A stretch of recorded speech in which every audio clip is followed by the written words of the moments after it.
Chapter 41. And it came to pass at the end of 2 full years that Pharaoh dreamed, and behold, he stood by the river. And behold, there came up out of the river 7 well-favored kine, and fat-fleshed, and they fed in a meadow. And behold, 7 other kine came up after them out of the river, ill-favored and lean-fleshed, and stood by the other kine upon the brink of the river. And the ill-favored and lean-fleshed kine did eat up the 7 well-favored and fat kine. So Pharaoh awoke, and he slept and dreamed the second time. And behold, 7 ears of corn came up upon one stalk, rank and good. And behold, 7 thin ears and blasted with the east wind sprung up after them. And the 7 thin ears devoured the 7 rank and full ears. And Pharaoh awoke, and behold, it was a dream. And it came to pass in the morning that his spirit was troubled, and he sent and called for all the magicians of Egypt and all the wise men thereof. And Pharaoh told them his dream, but there was none that could interpret them unto Pharaoh. Then spake the chief butler unto Pharaoh, saying, I do remember my faults this day. Pharaoh was wroth with his servants, and put me in ward in the captain of the guard's house, both me and the chief baker. And we dreamed a dream in one night, I and he. We dreamed each man according to the interpretation of his dream. And there was there with us a young man, an Hebrew, servant to the captain of the guard, and we told him, and he interpreted to us our dreams. To each man according to his dream he did interpret. And it came to pass, as he interpreted to us, so it was. Me he restored unto mine office, and him he hanged. Then Pharaoh sent and called Joseph, and they brought him hastily out of the dungeon, and he shaved himself, and changed his raiment, and came in unto Pharaoh. And Pharaoh said unto Joseph, I have dreamed a dream, and there is none that can interpret it. And I have heard say of thee, that thou canst understand a dream to interpret it. And Joseph answered Pharaoh, saying, It is not in me.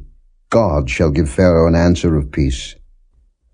And Pharaoh said unto Joseph, In my dream, behold, I stood upon the bank of the river, and behold, there came up out of the river 7 kine, fat-fleshed and well-favored, and they fed in a meadow. And behold, 7 other kine came up after them, poor and very ill-favored and lean-fleshed, such as I never saw in all the land of Egypt for badness. And the lean and the ill-favored kine did eat up the first 7 fat kine. And when they had eaten them up, it could not be known that they had eaten them, but they were still ill-favored, as at the beginning. So I awoke. And I saw in my dream, and behold, 7 ears came up in one stalk, full and good. And behold, 7 ears, withered, thin, and blasted with the east wind, sprung up after them. And the thin ears devoured the 7 good ears. And I told this unto the magicians, but there was none that could declare it to me. And Joseph said unto Pharaoh, The dream of Pharaoh is one. God hath showed Pharaoh what he is about to do. The 7 good kine are 7 years, and the 7 good ears are 7 years. The dream is one. And the 7 thin and ill-favored kine that came up after them are 7 years, and the 7 empty ears blasted with the east wind shall be 7 years of famine. This is the thing which I have spoken unto Pharaoh. What God is about to do, he showeth unto Pharaoh. Behold, there come 7 years of great plenty throughout all the land of Egypt, and there shall arise after them 7 years of famine, and all the plenty shall be forgotten in the land of Egypt, and the famine shall consume the land. And the plenty shall not be known in the land by reason of that famine following, for it shall be very grievous. And for that the dream was doubled unto Pharaoh twice. It is because the thing is established by God, and God will shortly bring it to pass. Now therefore let Pharaoh look out a man discreet and wise, and set him over the land of Egypt. Let Pharaoh do this, and let him appoint officers over the land, and take up the 5th part of the land of Egypt in the 7 plenteous years. And let them gather all the food of those good years that come, and lay up corn under the hand of Pharaoh, and let them keep food in the cities. And that food shall be for store to the land against the 7 years of famine, which shall be in the land of Egypt, that the land perish not through the famine. And the thing was good in the eyes of Pharaoh, and in the eyes of all his servants. And Pharaoh said unto his servants, Can we find such a one as this is, a man in whom the Spirit of God is? And Pharaoh said unto Joseph, Forasmuch as God hath showed thee all this, there is none so discreet and wise as thou art. Thou shalt be over my house, and according unto thy word shall all my people be ruled. Only in the throne will I be greater than thou. And Pharaoh said unto Joseph, See, I have set thee over all the land of Egypt.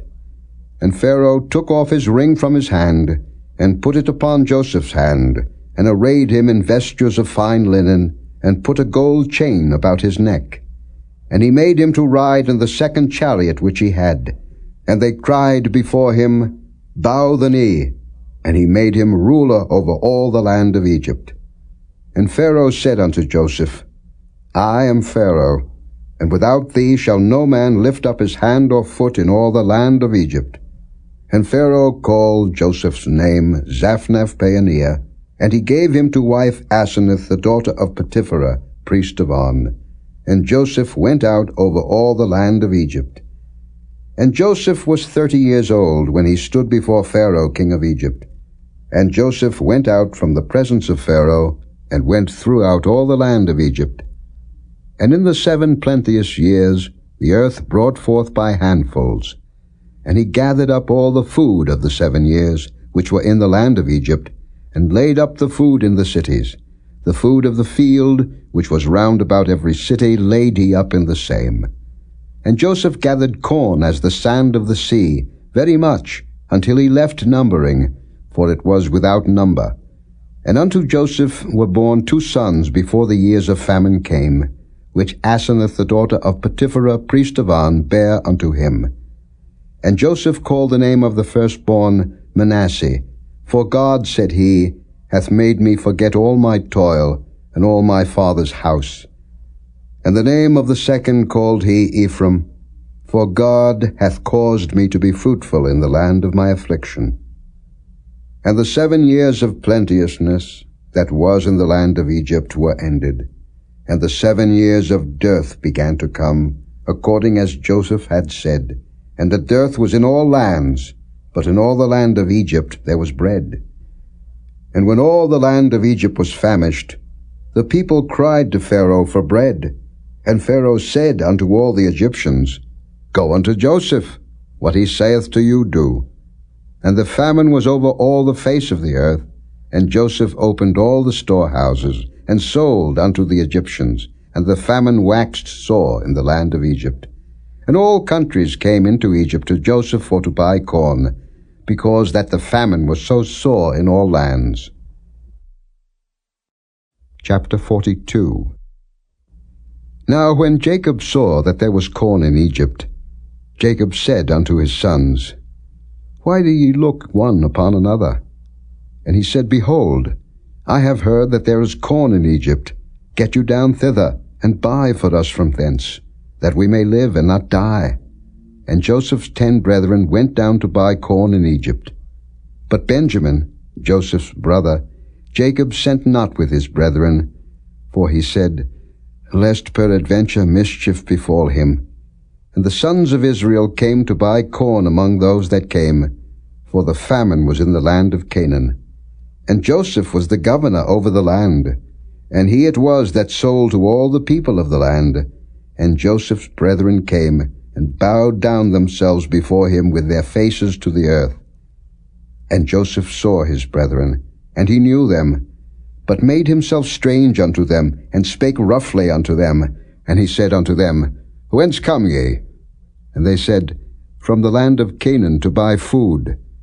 And Joseph knew his brethren, but they knew not him. And Joseph remembered the dreams which he dreamed of them, and said unto them, Ye are spies, to see the nakedness of the land ye are come. And they said unto him, Nay, my lord, but to buy food are thy servants come. We are all one man's sons. We are true men. Thy servants are no spies. And he said unto them, Nay, but to see the nakedness of the land ye are come. And they said, Thy servants are 12 brethren, the sons of one man in the land of Canaan, and behold, the youngest is this day with our father, and one is not. And Joseph said unto them, That is it that I spake unto you, saying, Ye are spies. Hereby ye shall be proved. By the life of Pharaoh ye shall not go forth hence, except your youngest brother come hither. Send one of you, and let him fetch your brother, and ye shall be kept in prison, that your words may be proved, whether there be any truth in you, or else by the life of Pharaoh surely ye are spies. And he put them all together into ward 3 days. And Joseph said unto them the 3rd day, This do and live, for I fear God. If ye be true men, let one of your brethren be bound in the house of your prison. Go ye, carry corn for the famine of your houses. But bring your youngest brother unto me, so shall your words be verified, and ye shall not die. And they did so. And they said one to another, We are verily guilty concerning our brother, in that we saw the anguish of his soul when he besought us, and we would not hear. Therefore is this distress come upon us. And Reuben answered them, saying, Spake I not unto you, saying, Do not sin against the child? And ye would not hear. Therefore, behold, also his blood is required. And they knew not that Joseph understood them, for he spake unto them by an interpreter. And he turned himself about from them, and wept, and returned to them again, and communed with them, and took from them Simeon, and bound him before their eyes. Then Joseph commanded to fill their sacks with corn, and to restore every man's money into his sack, and to give them provision for the way. And thus did he unto them. And they laded their asses with the corn, and departed thence. And as one of them opened his sack to give his ass provender in the inn, he espied his money, for behold, it was in his sack's mouth. And he said unto his brethren, My money is restored, and lo, it is even in my sack. And their heart failed them, and they were afraid, saying one to another, What is this that God hath done unto us? And they came unto Jacob their father unto the land of Canaan, and told him all that befell unto them, saying, The man, who is the Lord of the land, spake roughly to us, and took us for spies of the country. And we said unto him, We are true men, we are no spies. We be 12 brethren, sons of our father, one is not, and the youngest is this day with our father in the land of Canaan. And the man, the Lord of the country, said unto us, Hereby shall I know that ye are true men. Leave one of your brethren here with me, and take food for the famine of your households, and be gone. And bring your youngest brother unto me, then shall I know that ye are no spies, but that ye are true men. So will I deliver you your brother, and ye shall traffic in the land. And it came to pass, as they emptied their sacks, that, behold, every man's bundle of money was in his sack. And when both they and their father saw the bundles of money, they were afraid. And Jacob their father said unto them, Me have ye bereaved of my children. Joseph is not, and Simeon is not, and ye will take Benjamin away. All these things are against me. And Reuben spake unto his father, saying, Slay my 2 sons, if I bring him not to thee. Deliver him into my hand, and I will bring him to thee again. And he said, My son shall not go down with you, for his brother is dead, and he is left alone. If mischief befall him by the way in the which ye go, then shall ye bring down my gray hairs with sorrow to the grave.